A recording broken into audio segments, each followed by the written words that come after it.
São 111 anos nas lides da paz. Para comemorar esses anos de trabalho no bem, à luz da doutrina espírita, recebemos o conceituado amigo do lar Frei Luiz e irmão da Seara Espírita, Paulo César Frutuoso. Seja bem-vindo à nossa casa e que possa sentir as vibrações de acolhimento de nossos corações. Sinta-se à vontade, a palavra é sua. Bom dia a todos. Eu, quando aqui cheguei, eu fui surpreendido pela presença de uma ex-aluna minha, a doutora Paula, e mais, assim, surpreso e alegre e feliz, me senti sabendo que a filha está estudando na mesma faculdade de medicina onde eu leciono e onde eu dei aula para a mãe. Eu só queria saber se a doutora Paula aqui se encontra. Pertinho de mim eu não vejo. Olha, imensamente grato pelo convite e pela honra de eu aqui estar. Estou me sentindo imensamente feliz. E já estou percebendo a psicosfera pura que está nos envolvendo. E toda vez que isso acontece, colegas médicos desencarnados começam a percorrer as filas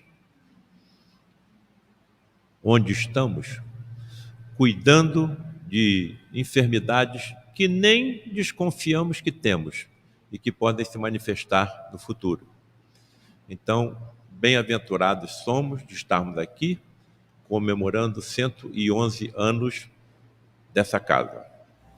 Que Frei Luiz, que Adolfo Bezerra de Menezes nos inspire diante das palavras que nós traremos hoje e que significam tão simplesmente uma mínima quantidade das informações que nós fomos acumulando, principalmente relacionados com a ciência da mediunidade ao longo de 45 anos.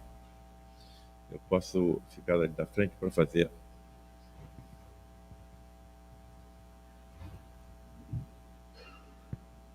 Ótimo.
Som.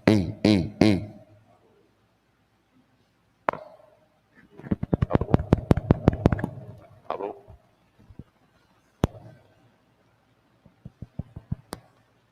Estão me ouvindo?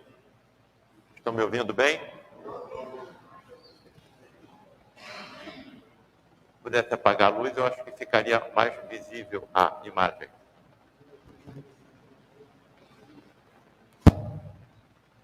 Lá atrás também, possível? Bem.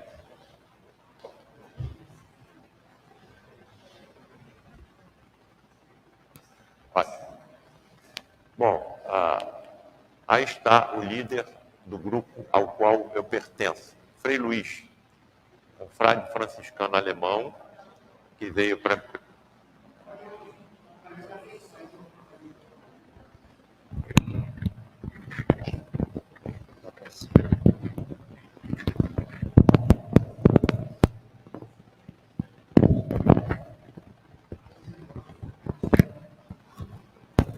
Alô? Alô? Frei Luís, um frade franciscano alemão, que veio aqui para o nosso país na primeira metade do XX e se radicou na região serrana aqui do Rio de Janeiro, na cidade de Petrópolis, aonde realizou tamanhos prodígios que passou a ser considerado um verdadeiro santo. Até onde eu percebo, os prodígios que aconteciam com o Frei Luís estavam relacionados com a sua mediunidade.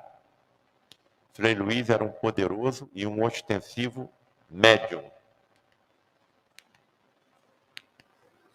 Bem, aqui está uma fotografia aérea atual do lar de Frei Luís. 120 mil metros quadrados de extensão, com uma atividade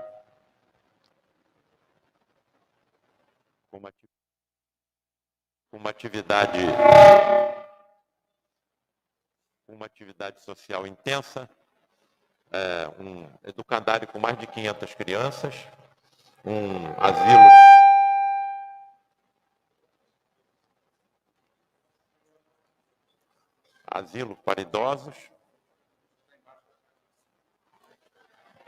para idosos e também uma atividade médica atendendo a pobreza da região, com mais de 40 colegas médicos trabalhando gratuitamente.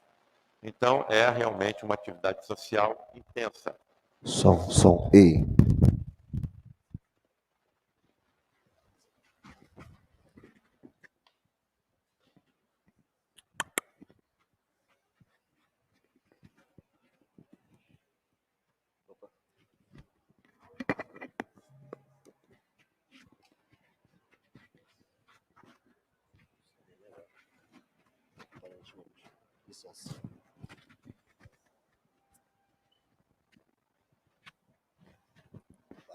Tudo bem?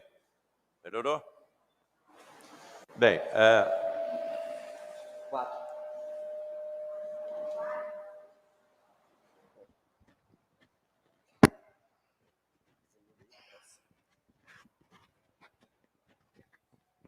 se preferirem, a gente fala sem microfone. Alô? Alô? Alô? Alô? Alô? Estão me ouvindo? Vamos lá, fica por perto aí. Fica aí. Bem, então, 120 mil metros quadrados de extensão, com uma atividade social intensa e, curiosamente,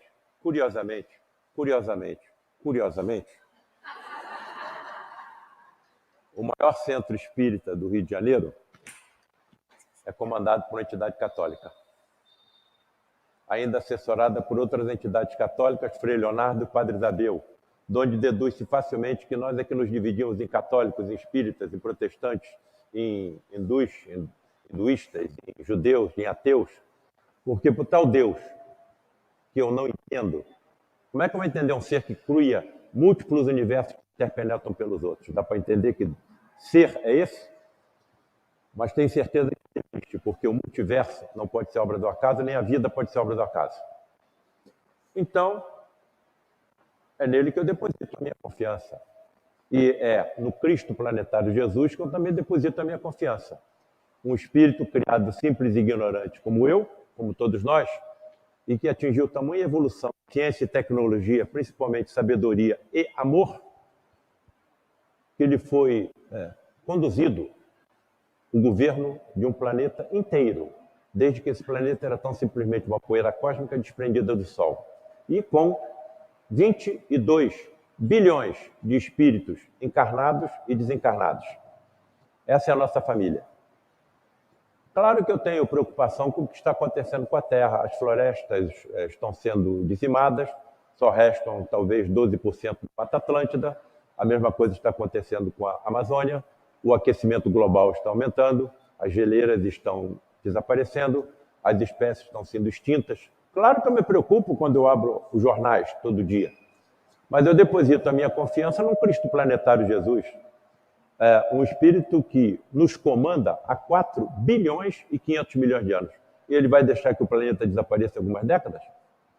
As soluções que nós estamos tirando, soluções científicas, soluções econômicas, soluções sociais, soluções políticas, virão através de quem? Espíritos por ele preparados, que encarnarão em corpos semelhantes aos nossos e trarão as soluções que nós esperamos.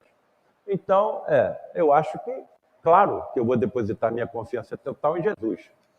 Bem, estão olhando para mim aqui? Estão me vendo? Estão me vendo? Sabe para quem que vocês estão olhando?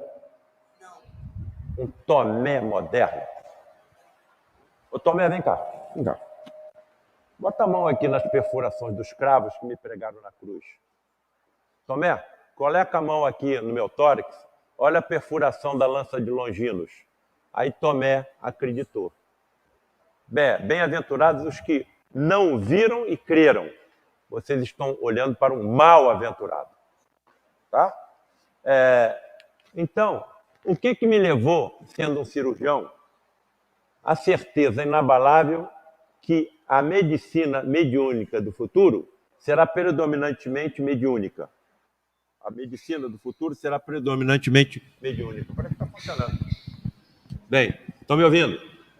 Ótimo. Bem, não levou.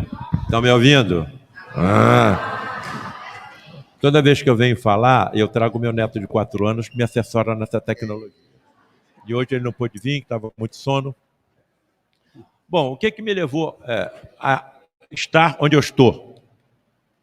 Diálogos com médicos desencarnados, todo mundo sabe aqui o que é desencarnado, teletransportados e materializados durante 40 anos. Amigos, entendam bem, alguém, com certeza, está escutando isso pela primeira vez. Se existisse um espírito materializado aqui ao meu lado, todo mundo ia ver. Se ele pegasse esse microfone e falasse alguma coisa, todo mundo ouvia. Se ele exalasse algum odor, todo mundo ia perceber. Vai chegar um momento em que todos nós vamos desencarnar. O que é que vai acontecer no momento da nossa desencarnação, até onde eu percebo? Até onde eu pesquisei? Até quando eu entendi? Vai haver uma separação entre 2 componentes. Um componente físico, que é esse corpo, vai ficar por aqui e vai se degradar. E as moléculas e átomos desse corpo vão ser utilizados na confecção de outros corpos orgânicos ou inorgânicos. Mas o meu componente energético, espiritual, transmissor da vida a esse corpo e imortal, vai ingressar num outro plano de existência. Pode chamar de plano espiritual, plano celestial, plano astral. Eu chamo, sabe de quê? Universo paralelo. Para mim, tudo isso é sinônimo. Então, eu vou viver para sempre.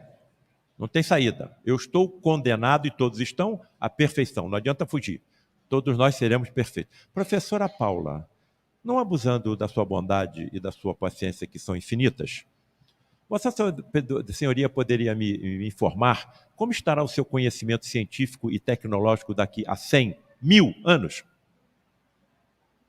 E daqui a 1 milhão de anos? E daqui a 1 bilhão de anos?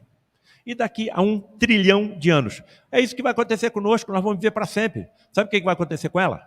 Com todos? Vamos acumular cada vez mais conhecimento e vamos nos sentir cada vez mais felizes, porque embasados na sabedoria e principalmente no amor, com esse conhecimento cada vez mais elevado, vamos poder praticar melhor o bem. Como é que vai estar a Paula daqui a 100 mil anos com o conhecimento médico dela? Está percebendo? Eu acho que daqui a 1 bilhão de anos, ela vai encostar as mãos nos olhos de um cego de nascença e ele vai voltar a enxergar. Ela vai curar um leproso, simplesmente impondo as mãos. Alguma coisa vai sair dos orifícios naturais da Paula, nariz, boca, ouvido, e ela vai associar com outros componentes até da terra, como aconteceu com Jesus, e ela vai curar cegos. Não existe milagre, não existe sobrenatural. Existem leis físicas, químicas e biológicas universais que a nossa ciência ainda não alcançou. E a nossa ciência é suficientemente humilde para aceitar, confessar, que só sabe o que acontece em 4% do universo. O que acontece em 96% do universo, a nossa ciência não sabe. Então, estamos no caminho. Agora, nada existe oculto que não seja um dia revelado. Todos nós sabemos quem é que disse essas palavras. Bem, eu tive que tomar uma grande decisão saindo dos bancos da Universidade de Medicina. Cara, ou eu me viro para a esquerda e nada disso está acontecendo na minha vida. Alguém aqui vai se entregar anestesiado às mãos de um cirurgião que confessa acreditar em fantasmas? Porra, esse cara não é cirurgião, esse cara é maluco. Esse cara é um serial killer. Alguém aqui se entregaria anestesiado às mãos de um cirurgião que confessa que acredita em fantasmas cobertos por lençóis? Claro, vou sair correndo. Ou então me viro para a direita e vou buscar na história e na ciência o que é que eu estava vendo.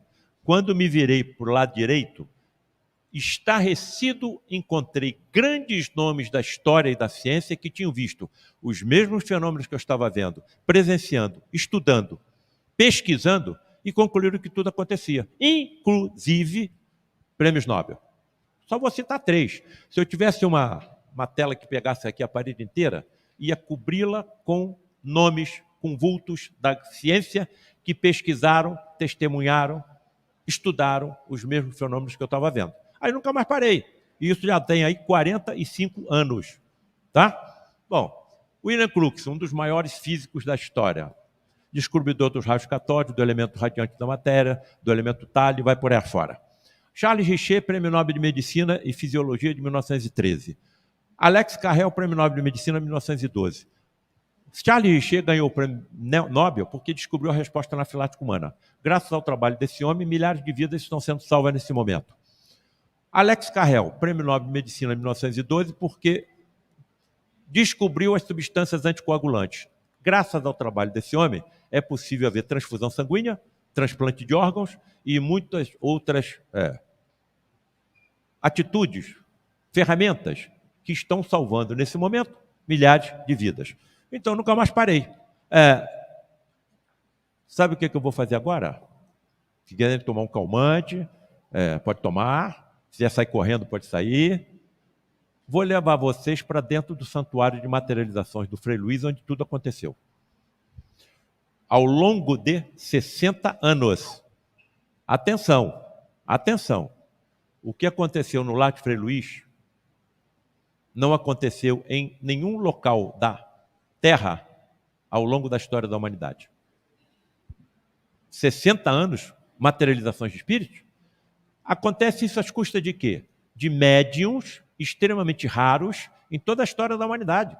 Se são extremamente raros em toda a história da humanidade, por que na mesma instituição, na mesma época, 2, 3, 4, 5, 6, 7 desses médiuns se agrupam? Um deles o meu próprio pai. Um deles o meu próprio pai. Então, eu tinha fenômenos físicos acontecendo dentro da minha casa, como pancadas, como odores de medicamentos. Algumas vezes o meu pai, que era o principal médium vidente do Lar de Frei Luiz durante 50 anos, saía comigo das nossas reuniões, no Lar de Frei Luiz, não dava tempo de levá-lo em casa, eu tinha que ver algum paciente no hospital. Papai, vamos comigo, me aguarda lá no estacionamento, depois eu te levo em casa. O carro ficava empesteado de cheiro de cânfora e éter, a ponto de eu ter que parar o carro, abrir a porta para poder respirar. Papai, o que está acontecendo? Os médicos que estão te acompanhando estão te dando uma prova de que você não está sozinho. E nenhum médico da Terra está sozinho, nem os que nisso não acreditam, porque a vida está na borboleta e nós só sabemos tratar do casulo. Quem é que está tratando a borboleta? Médicos que nos acompanham. Por que nós não os vemos? Porque os seus corpos são constituídos pelos mesmos elementos que compõem os nossos, porém com átomos em plano de vibração mais elevado. Não os vemos e não ouvimos. Atravessam paredes de concreto. Se deslocam a distâncias incomensuráveis com a velocidade de pensamento. Então, o que me atraiu, eu estou sendo bem claro, para dentro do espiritismo foi a ciência. Vou levar vocês para dentro do santuário, tá bem? A energia dita ectoplasma, que foi nomeada com esse nome por Charles G, existe em todo ser vivo. Então o ectoplasma, essa energia está em nós.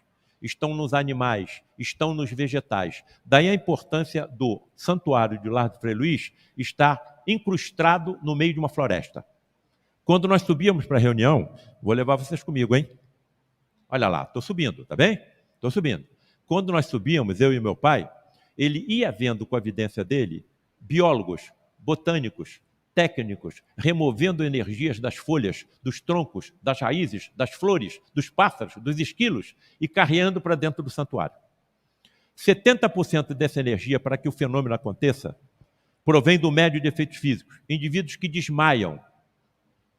E quando estão nesse sono profundo, muito provavelmente pela produção de grande quantidade da melatonina, o hormônio do sono, pela nossa hipófise, começam a expelir pelos orifícios naturais do corpo o ectoplasma. É com essa energia que os espíritos, então, se teletransportam do universo paralelo onde se encontram e, durante alguns momentos, se materializam. 2 principais motivos são utilizados pelos mentores que nos acompanham como uma família universal para que tal fenômeno aconteça. Primeiro, o mais importante de todos, atendimentos a pacientes graves que a nossa medicina pouco pode ajudar.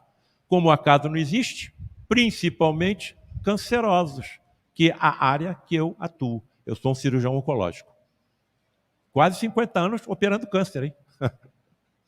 Segundo, menos importante, lampejos, clarões, relâmpagos lá no horizonte do que será a medicina mediúnica do futuro quando os médicos serão poderosos médiuns. Já somos sem perceber. Que atitudes, ou seja, que sentidos ultrassensíveis terão esses médicos médiuns do futuro? A visão por transparência, a visão microscópica, a visão ultramicroscópica, a captação das informações dos colegas que nos ajudam, que estão conosco. Não é possível no momento, porque se nós tivéssemos visão por transparência e visão microscópica e ultramicroscópica, todas as empresas que fabricam os instrumentos que nós utilizamos para diagnóstico e tratamento dos pacientes fechariam as portas, nós causaríamos uma multidão de desempregados. Não chegou o momento, certo? Bom, agora nós vamos entrar dentro do santuário de materializações. Estamos na antessala. Uma das condições para que tal fenômeno aconteça é a ausência de luz, porque os fótons da luz, da luz artificial e da luz natural, afetam o ectoplasma, afetam a entidade, afetam o médium. Então, nós precisamos estar numa escuridão completa. O professor Paulo César, pois não. Se o senhor está na escuridão completa, como é que o senhor vê o espírito materializado? Sabe como? Porque quando ele sai da cabine onde está desmaiado o médium, sai emitindo luz pelo seu corpo.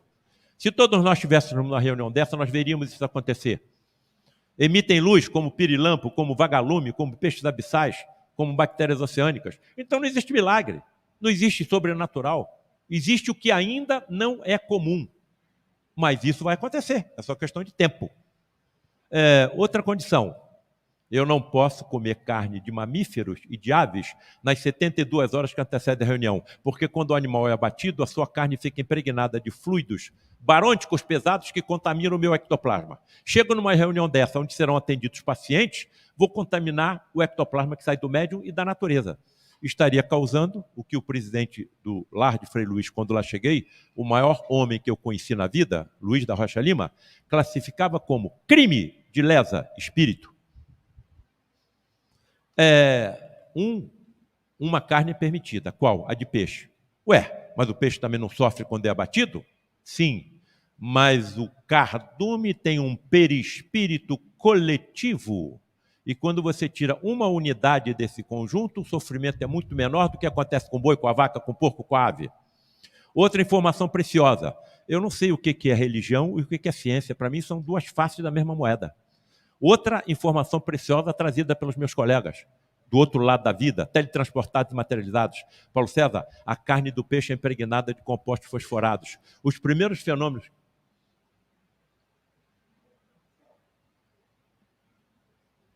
O que eu faço da vida? Os primeiros fenômenos que acontecem nas reuniões de teletransporte e materializações são clarões provindos da cabine, relâmpagos que iluminam a sala inteira e esterilizam a atmosfera. Olha os compostos fosforados da carne do peixe. E esses clarões esterilizam o ar da sala, sabe para quê? Porque evitam assim as contaminações das cirurgias hiperfísicas feitas por esses colegas médicos, teletransportados e materializados. Eu chamo de cirurgia hiperfísica porque elas ultrapassam os limites físicos do corpo humano. Pode chamar de cirurgia mediúnica, tratamento mediúnico, tudo bem. Para mim, isso tudo é sinônimo. Então, a luz que menos afeta o ectoplasma é a vermelha, que no conjunto da luz branca é a menos energética. Então, nós vamos nos acomodar dentro do santuário de materializações pela luz vermelha. Tá bem? Todo mundo acomodado? Tá vendo o amigo de vocês lá atrás? Tá vendo duas cabines com cortinas negras pesadas atrás de mim? Estão vendo à minha esquerda 1, 2, 3, 4 leitos? Estão vendo à minha direita uma cabine de acrílico com um 5º leito? Aí é que nós vamos ficar. As luzes serão apagadas, entraremos em oração e veremos daqui a pouco surgirem da cabine relâmpagos. De repente a cortina se abre e sai um ser de luz de dentro da cabine. E no fundo, pela luminescência da entidade, você vê no leito o médium desmaiado. Bem, ali está um dos nossos médiuns desmaiado dentro da cabine. Percebam como, através do seu nariz, da sua boca e do seu ouvido, o ectoplasma se exala. Aí está a energia para que o fenômeno aconteça. O teletransporte e a materialização de espíritos. Como é que nós vamos entender como isso acontece? Não tem como. Paulo César, você tem inteligência para entender como é que acontece essa coisa? Não. E como é que você vai entender? Olha, os meus colegas estão me dizendo que quando eu passo para o outro lado de lá, eu, em 1 hora, vou aprender o que na Terra ficava estudando anos. Então eu vou aprender um idioma em 1 hora. Ou então vou me lembrar desse idioma que eu falei em vidas passadas. Ô Paulo César, você quer outra informação preciosa? Você acha que esqueceu tudo que você aprendeu? Quando você postar para cá, tudo naturalmente vai voltar à sua memória. Eu entrei para a faculdade em 1970. Nós estamos em 2023, 53 anos. Do que eu lembro? Aquilo que eu faço e aquilo que eu ensino. Dou aula em 2 faculdades de medicina. Eles estão dizendo que quando eu vou passar para lá, tudo vai voltar naturalmente à minha memória. Já imaginaram a felicidade de um médico vendo isso acontecer? Paulo César, você quer outra informação preciosa? Claro. Você acha que esqueceu tudo que aprendeu nas múltiplas encarnações que você já viveu na Terra? Tudo também vai voltar para a tua memória. Então, o esquecimento que nós estamos tendo de vidas passadas é uma dádiva. É uma dádiva divina. Se eu me lembrasse o que eu fiz, eu não ia ter condições emocionais para ser médico. Muito menos cirurgião. Porque o grupo do lar de Frei Luís é oriundo da Inquisição. E se eu uso hoje ferro e aço como cirurgião para aliviar e para curar, é porque quando era da Inquisição usava para torturar e para matar. Só um cirurgião sabe o que passa um cirurgião. Muitos dos pacientes que são colocados nas minhas mãos foi alguém que eu prejudiquei ou até matei em vidas passadas. Esse esquecimento permite que nós possamos reencarnar ao lado de grandes inimigos, como esposo, como esposa, como pais, como filhos, como irmãos, como amigos. Então, o Consolador prometido por Jesus está trazendo uma infinidade de informações preciosas para a nossa evolução. Nós somos bem-aventurados. Somos peças de um quebra-cabeça que está sendo montado para salvar a humanidade. Porque a única vertente religiosa que tem a ciência no seu conjunto é o Espiritismo. Bom, aí estão. Vocês não estão vendo médicos como eu, aparamentados, não. Vocês estão vendo médicos teletransportados e materializados. Tanto estão materializados que estão impressionando uma chapa fotográfica. Aqui à direita vocês estão vendo um espírito que se exala da cabine, onde o médium está desmaiado, envolto em mantos brancos luminescentes. Foi isso que me levou a acreditar que as antigas histórias de fantasmas cobertos por lençóis tenham tido origem nos fenômenos de teletransporte e materialização de espíritos. Insisto, não existe sobrenatural, não existe milagre. Principais médicos teletransportados e materializados no lado de Frei Luís. João Pedro, o líder de todos. Tem uma escola de ectoplasmia do lado de lá. Quando eu desencarnar, ficarei de joelhos na porta da escola dele pedindo uma vaga. Frederic von Stein, cirurgião do exército nazista, se aproximou do lado de Frei Luís porque no nosso educandário, com mais de 500 crianças, haviam judeus já encarnados, o ódio persistia. Só que foi conquistados pelo amor de Frei Luís, que também era alemão. E quando percebeu os equívocos que tinha cometido e que continuava, ficou 10 anos sem se manifestar. Quando voltou, o médium Gilberto Arruda já estava no grupo. Médium de efeitos físicos poderosíssimo. E as maiores experiências fenômenos descritos na história da humanidade no Frei Luís aconteceram. Estou sendo sincero, estou sendo bem objetivo. Aqueles que quiserem compreender o que eu estou dizendo, nossos livros estão aí. Frederic von Stein, Charles Pierre, Adolf Fritz, Yunakaya, o líder dos anestesistas de origem japonesa, Kramer, Charles Pierre, outros. Então, era com eles que eu conversava. Conversava como? Querem saber? Estão me vendo lá? Bom, 35, 40 pacientes graves. São colocados nos leitos em grupo de 5. São colocados nos leitos em grupo de 5. Bem, tá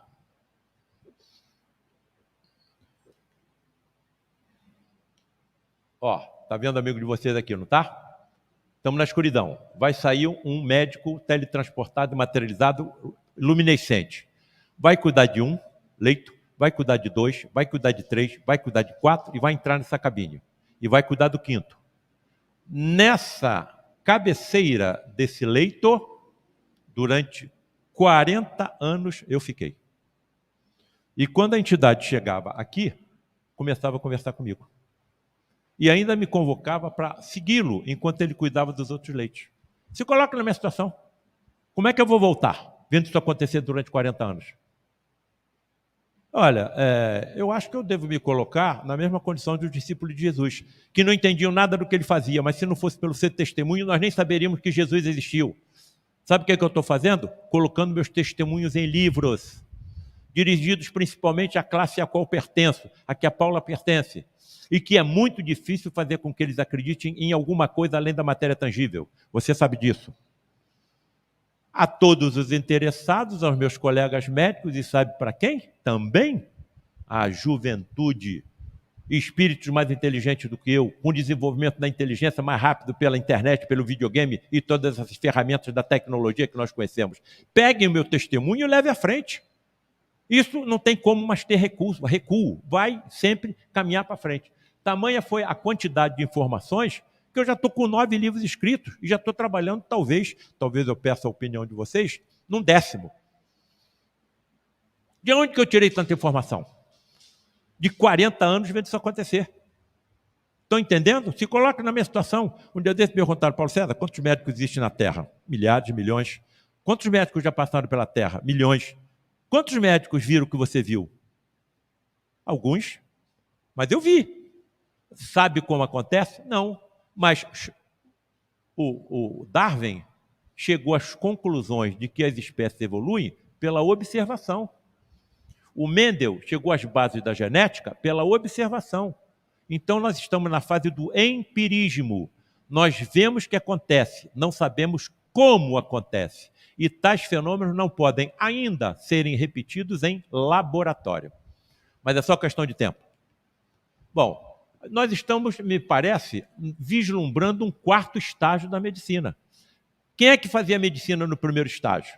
Pajés, feiticeiros, magos, pegavam erva na floresta, administravam aleatoriamente os pacientes, a imensa maioria não funcionava, alguns até matavam o doente, uma ou outra funcionava, e nós usamos até hoje, curare. Por volta da Segunda Guerra Mundial, eclodem as vacinas e os antibióticos. Ingressamos no 2º estágio da medicina. Estamos hoje no 3º estágio da medicina tecnológica e da biologia molecular. Estamos, por exemplo, estudando cada tumor, proteína por proteína, molécula por molécula e átomo por átomo. Então estão sendo descobertas subdivisões de cada tumor. Daí a importância para os nossos oncologistas clínicos, que é com essas informações que eles determinam que medicamento vai ser administrado a cada canceroso. Eu não tinha isso quando eu saí da faculdade em 1975. Então, nós pegávamos 2 pacientes com o mesmo tipo de tumor, que só eram analisados no microscópio, fazíamos o mesmo tratamento, um morria e o outro não. Hoje nós sabemos que eles são molecularmente diferentes. Agora, tem um 4º estágio da medicina que está se vislumbrando, a medicina mediúnica do futuro, que alcançará o perispírito, Atenção! Um grande número das doenças que nós médicos tratamos não tem a sua origem no corpo físico, e sim no perispírito. E como é que essas doenças foram parar lá? Pela lei da causa e de efeito, matemática universal. Não tem saída. Eu posso fazer o que eu quiser, mas a colheita é obrigatória. Então, aquilo que eu faço, que leva ao sofrimento do próximo e da natureza do planeta que eu habito e que dificultará a vida daqueles que virão depois de mim, fica impregnada, fica grafada no meu perispírito. São impurezas, são deformações que eu coloco em mim e não Deus. Aí, na próxima encarnação, você vai precisar, provavelmente, de corpos físicos que, através de doenças como câncer, aspire as impurezas que você colocou no seu perispírito e corrijam as deformações que você causou a si próprio. Estão percebendo? Eu vou morrer, vou voltar, quero ser médico, vou ingressar numa faculdade de medicina. A primeira coisa que eles farão comigo será colher células da minha mucosa bucal e fazer um escrutínio cuidadoso do meu ADN. Se for detectado que eu tenho a genética propícia para a mediunidade, serei desenvolvido por profundos estudiosos do assunto, que serão os professores das escolas de medicina do futuro. Bom, e aí está o livro, Gilberto Arruda, Frederic von Stein. Esse médium, no dia 19 de junho de 2015, teve a sua casa dentro do lar de Frei Luís invadida, foi torturado e assassinado. Esses médiums geralmente têm morte violenta. Um desses lá no Nordeste foi assassinado pelo caseiro, depois o caseiro nem se lembrava do que tinha feito. Arigó, um terrível acidente de automóvel. Agora, vejam a importância desses homens e mulheres ao longo da história da humanidade. Bom, e aí está o livro do nosso assunto hoje, A Medicina Mediúnica do Futuro. Nós temos uma formatação que conduz à formação do nosso corpo. Não existe forma sem forma. Então, na hora que o espermatozoide do meu pai se une com o óvulo da minha mãe, começa a ser formada uma estrutura orgânica igual ao do nosso corpo. E quem é que comanda toda essa formação? O perispírito. Não existe milagre, então tem que ter uma informação. Estão percebendo como os nossos cientistas são espetados pela curiosidade científica? Se nós somos originários de células idênticas entre si, o espermatozoide do meu pai uniu com o óvulo da minha mãe, formou um ovo. 2, 4, 8, 16, 32, 64 células exatamente iguais em tudo. Por que, num determinado momento, uma se transforma numa célula do fígado, hoje outra do pele, outra numa célula do osso, outra no neurônio, outra numa célula do estômago? O que é que está conformando, o que é que está guiando essa diferenciação? O perispírito, que já está sendo estudado pela nossa ciência com outro nome, campo morfogenético. Bem, então, aqui está a complexidade muito acima do que nós possamos imaginar do fenômeno vida. Então, isso não pode ser obra do acaso. O que é um médium? Segundo o livro do médium, pergunta 159, não é isso? Todo aquele que sente em qualquer grau a influência dos espíritos é por esse fato médium. Então, mediunidade não é doença. Essa faculdade é inerente ao homem e não constitui, portanto, um privilégio exclusivo. Quantos somos médiums na humanidade? Aproximadamente 7%. Aproximadamente 7%. Mas, porém, todavia, contudo, entretanto, mensagens captadas por Divaldo Pereira Franco estão trazendo a informação de que 4 grandes vertentes de espíritos altamente evoluídos estão se aproximando da nossa humanidade para reencarnarem no nosso centro, no nosso meio. Primeiro, espíritos altamente evoluídos no ramo da justiça. Veja como nós estamos precisando disso. Segundo, espíritos altamente evoluídos no ramo da engenharia e que trarão soluções para os problemas não somente para um grupo dos mais ricos, mas sim para toda a humanidade. Espíritos altamente evoluídos no ramo das artes. Nós estamos entrando no Google, estamos vendo crianças com 2, com 3, com 4 anos, executando sinfonias em piano, em violino. O pé da criança nem alcança o pedal do piano. Aprender aonde? Na barriga da mãe? E o quarto grupo que eu considero mais importante. Espíritos altamente evoluídos no ramo da mediunidade. Somos hoje 7%. E se amanhã formos 20%? 30%, 40%? Os cientistas vão ter que voltar para o assunto, porque terão médiuns dentro de suas casas. Os seus filhos serão médiuns. Daí a importância da exacerbação pelo planeta Terra da sensibilidade mediúnica. Imaginem isso acontecendo com médicos. E aonde é que está a diferença deles para nós? Na glândula pineal, o órgão da mediunidade. Pesquisa de Sérgio Felipe, nosso amigo de Oliveira, na USP. Através de pesquisas da glândula pineal, com difrações de raio-x e tomografia computadorizada, relatou a presença de cristais de apatita magnetizados, capazes de repelir e atrair campo de energia. Repelir e atrair campo de energia. A mediunidade é um campo de energia. Estão percebendo que está tudo agora na mão da ciência? As religiões nos levaram até a fronteira da morte. Olha, vocês não devem matar, vocês não devem prestar falso testemunho, vocês não devem mentir, tudo aquilo que a gente sabe. E de alguma forma me convenceram que eu vou continuar vivo depois da morte. Mas nada. Que espécie de corpo eu vou ter? Não sei. Vou necessitar de algum alimento? Não sei.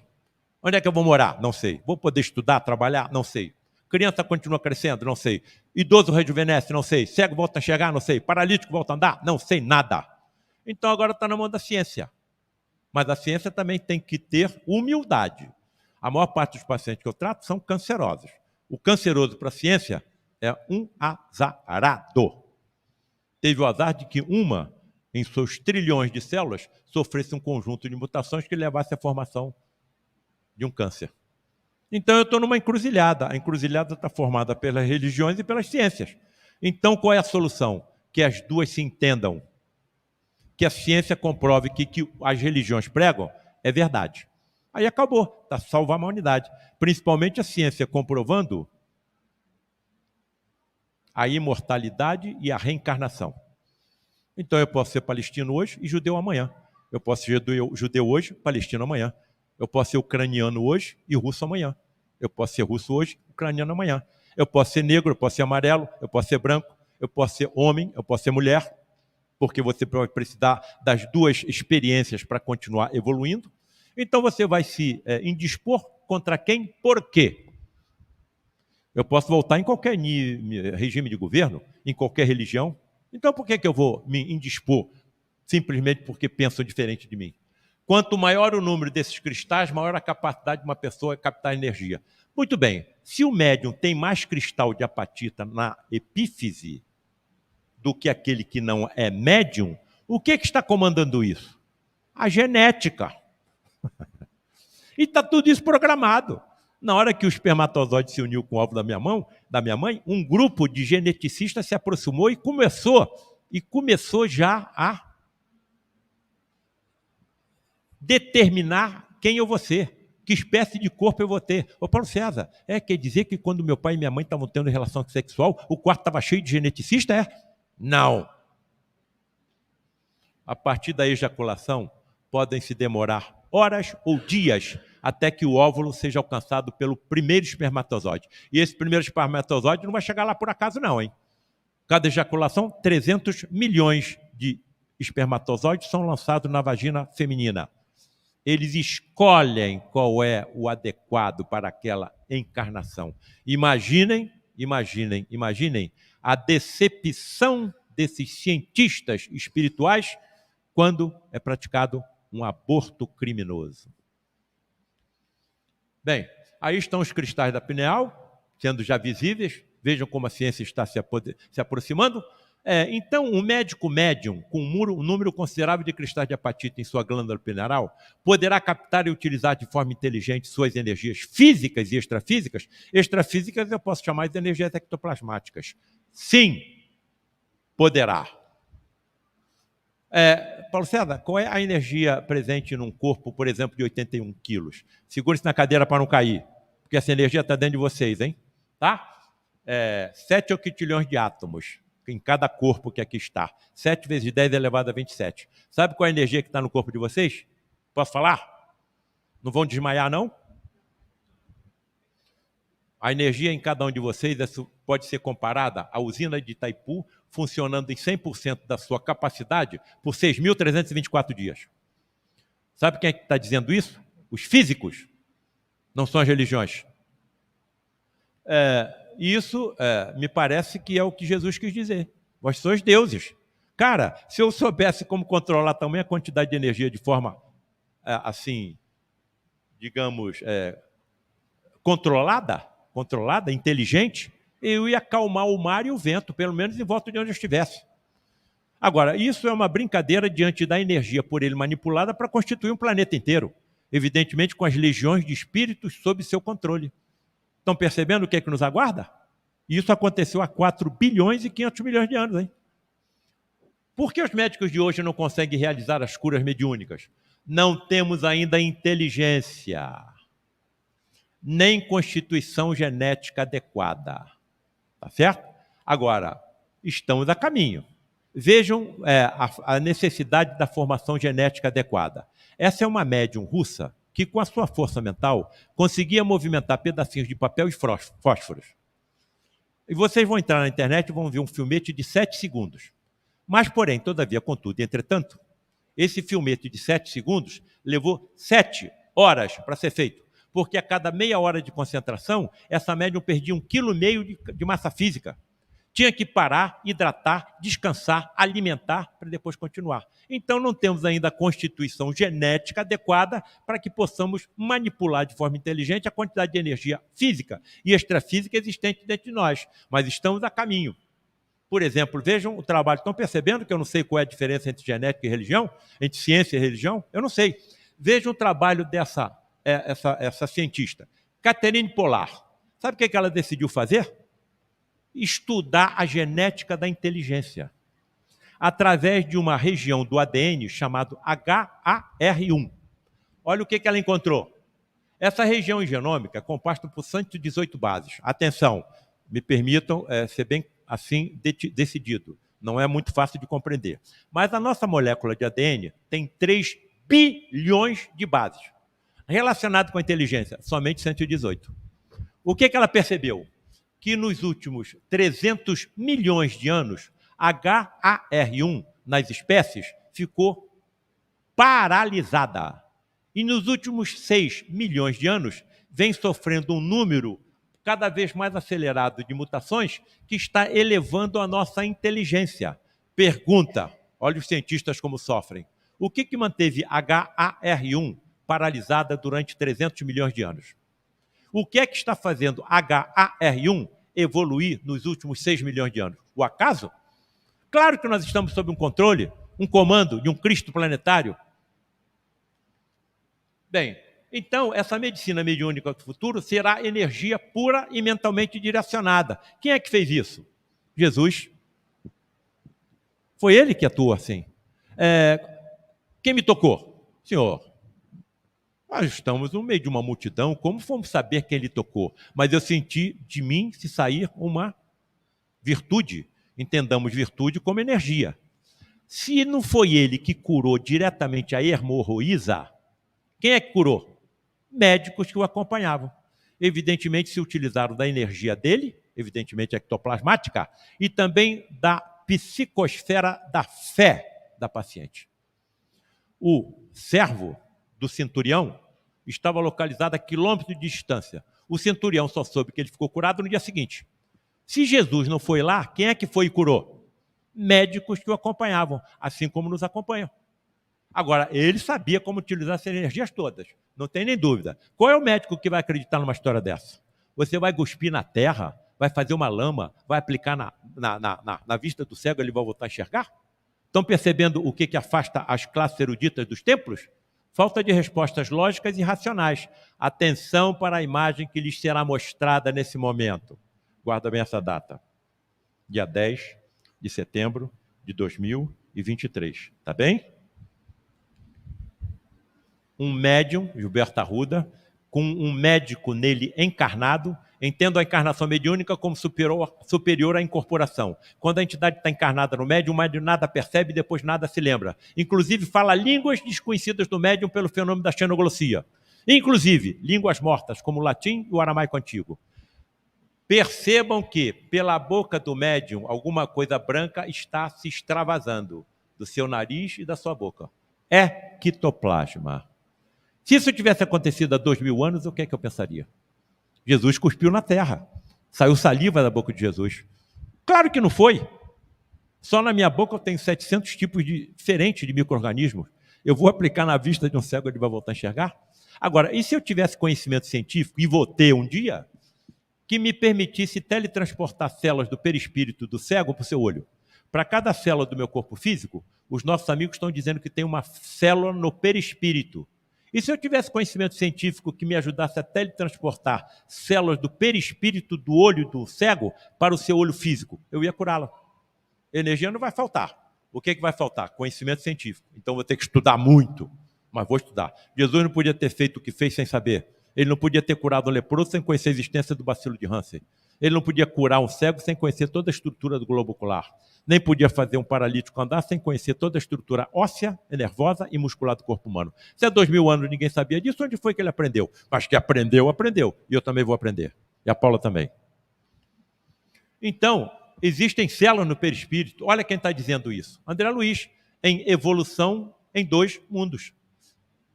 Formação sutil, urdidas em recursos dinâmicos, extremamente porosa e plástica, e cuja tessitura as células noutra faixa vibratória se distribuem. Os médicos médios do futuro vão saber como fazer isso. Eles saberão onde é que estão as doenças, o início de cada doença, saberão teletransportar células do perispírito para o corpo físico. Então, o que será possível a um médico médio do futuro? Percepção do mundo espiritual pela vidência. Cirurgias hiperfísicas, incursões intracorpóreas. Eles vão entrar dentro do corpo do doente. Esse médico está maluco. Mas eu vi isso acontecer. Captação das orientações dos médicos espirituais pela intuição, a visão por transparência microscópica, ultramicroscópica, desintegração molecular de anomalias, a materialização de próteses de ectoplasma. Eu vi isso acontecer. Tiraram uma válvula mitral de um professor meu de medicina, de cirurgia, e colocaram no lugar, simultaneamente, uma prótese de ectoplasma. E ele saiu todo ensanguentado. Frederico, por que você deixa sangrar? Você tem visão microscópica e ultramicroscópica? Não podia poupar os capilares sanguíneos? Poderia. Por que então essas cirurgias hiperfísicas sangram? Nunca vi utilização de qualquer instrumento metálico, hein?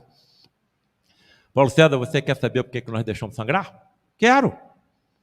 Para aumentar a fé do doente e a sua.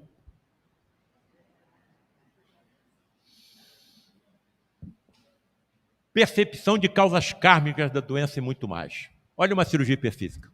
Estão vendo um colega puxando uma peça de dentro do corpo do paciente em questão de segundos? Essa da válvula mitral foi feita em questão de segundos, minutos. Quanto demoraria uma cirurgia dessa no Instituto do Coração em São Paulo? Estão vendo a medicina mediúnica que está se descortinando no nosso horizonte? Agora, é uma ciência profundamente assustadora, mas a minha inteligência vai aumentar, eu vou compreendê-la. A peça cirúrgica da válvula mitral foi extraída no meu professor, foi examinada por um cardiologista que estava ao meu lado. Até a cordoalha tendinosa, Paula, ele detectou um conjunto de filamentos que impede que a válvula mitral do coração abra mais do que deve. Quem estava vendo isso era um cardiologista. Viagem fantástica, o que é isso, Paulo César? Olha, lá eu estava escrevendo esse livro, estava com 12 capítulos prontos. Aí pensei comigo, será que eu encontro alguma médica, médium ou médico que me diga o que acontece com ele dentro do centro cirúrgico? Lá tem uma, no Frei Luiz. Procurei, olha, estou escrevendo o livro assim, pode me dizer o que é que acontece com você? Vou pensar. Foi embora. Nem pensou, muito retraída, muito calma. Bom, passou 10 dias, olha, você pensou? Vou atender o seu convite, hein? Seu pedido, com uma condição, qual é? Que você não coloque o meu nome no livro. Tá bom, bota um pseudônimo.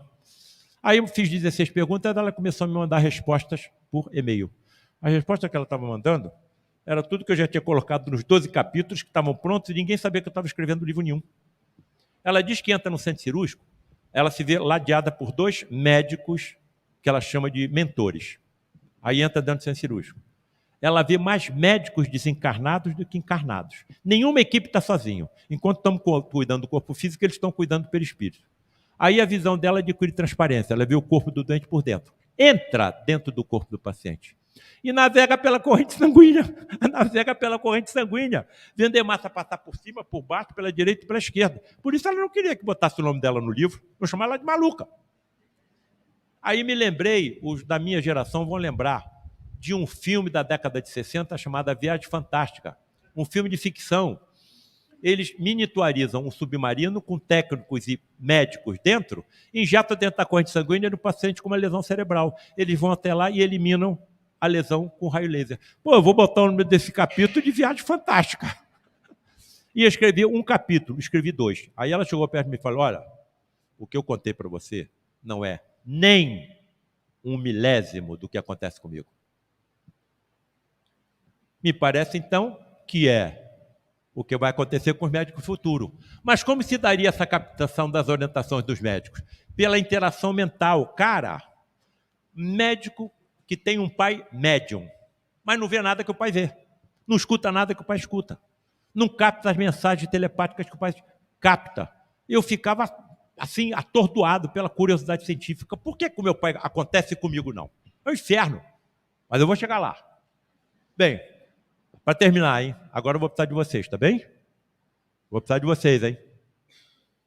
Recebo essa carta de um colega. Cirurgião cardiovascular lá de Goiás. Prezado Dr. Paulo César, meu nome é CV. Ao término de uma cirurgia cardíaca em setembro de 2019, para a instalação de 2 pontes safenas e uma mamária, as coronárias dele estavam entupidas do paciente. Aí iam botar outras artérias desviando o sangue para continuar nutrindo o coração. Paciente rígido com 77 anos de idade. Fomos surpreendidos ao final da intervenção por uma ruptura da artéria aorta cardíaca. A artéria aorta cardíaca é o maior vaso sanguíneo do corpo humano. Rompeu. E a cirurgia estava pronta. Só bastava fechar o tórax do paciente.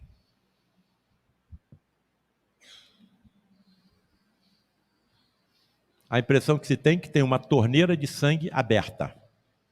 E a cirurgia estava pronta. Aspira o sangue, aspira, o sangramento não para, dá ponto na artéria, não para o sangramento, eles estão desesperados, 2 horas tentando parar esse sangramento e não conseguiam. Passadas 2 horas em luta desesperada e esgotadas todas as tentativas para estancamento da hemorragia sem sucesso, lembrei dos seus livros. Onde o senhor diz que nós médicos nunca estamos sozinhos e que há sempre entidades superiores nos apoiando e nos guiando. Pedi então em pensamento que se existisse alguém ali me apoiando, que me fosse mostrada alguma solução para aquele caso aparentemente insolúvel. Imediatamente uma ideia surgiu em minha mente e foi adotada. Não foi adotada primariamente. Quem operava era o professor dele, ele estava como assistente. E ele propôs ao professor, o professor falou assim, olha, esse paciente está perdido. Tudo que era possível nós fizemos. Não adianta. Professor, tenta pelo menos essa nova sugestão que eu estou lhe dando, por favor. Aí o professor aceitou. Para a surpresa de todos, em menos de 2 minutos, o sangramento foi sendo contido e o paciente salvo sem qualquer sequela. Cara, os caras estavam lutando com a hemorragia durante 2 horas. E durante 2 minutos o sangramento passou.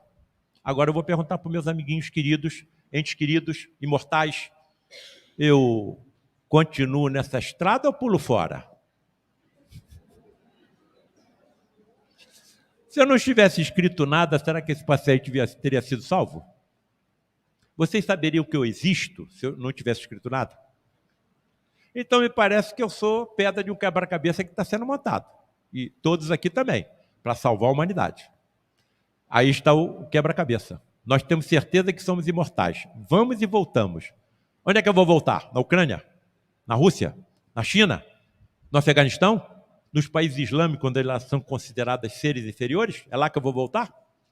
E se eu for levar essas verdades que nós sabemos a esses países? O que vai acontecer comigo? O que vai acontecer com esses pioneiros? Vão ser esquartejados, queimados, degolados, crucificados, torturados. Mas isso já aconteceu no passado, com os primeiros cristãos. E o cristianismo está aí com 2000 anos de duração. Então, olha lá, cristianismo, 2,200 bilhões de adeptos, enquanto que o espiritismo só tem 13 milhões. Mas o cristianismo tem 2.000 anos de existência, enquanto que o espiritismo só tem 165 anos. Como é que estará o espiritismo daqui a 2.000 anos? E nós vamos ver o que vai acontecer. Nós somos imortais, podemos estar do lado de lá ou do lado de cá. Me parece que, vejam como eu estou insistindo, somos pedras de um quebra-cabeça que está sendo montado para salvar a humanidade. Se o Putin soubesse o que o aguarda, não estaria fazendo o que está fazendo, não. Então, 2.000 anos, 165 anos. A ciência sem a religião é manca e a religião sem a ciência é cega. Agradeço muito, muito a oportunidade que estou tendo e me permitam, se possível, pedir que a nossa amiga Maria, sabe quem é a Maria? Sabe? Posso pedir para ela fazer a despedida minha? Posso fazer? Fala alto aí, claro? Claro. Ave Maria, Senhora do Amor, que ampara e redime. Ai do mundo se não for a vossa missão sublime, cheia de graça e bondade. É por vós que conhecemos a eterna revelação da vida nos seus dons mais supremos. O Senhor sempre é convosco, mensageira da ternura, providência dos que choram nas sombras da desventura. Bendita sois vós, ó Rainha, estrela da humanidade, rosa mística da fé e lírio puro da humildade. Dentre as mulheres sois vós, a mãe das mães desvalidas, nossa porta de esperança e anjo de nossas vidas. Bendito é o fruto imortal da vossa missão de luz, desde a paz da manjedoura às dores além da cruz. Que assim sejas para sempre, ó divina soberana, o refúgio dos que padecem nas dores da luta humana. Ave Maria, Senhora do Amor, que ampara e redime. Ai do mundo se não fora a vossa missão sublime. Graças a Deus. Muito obrigado.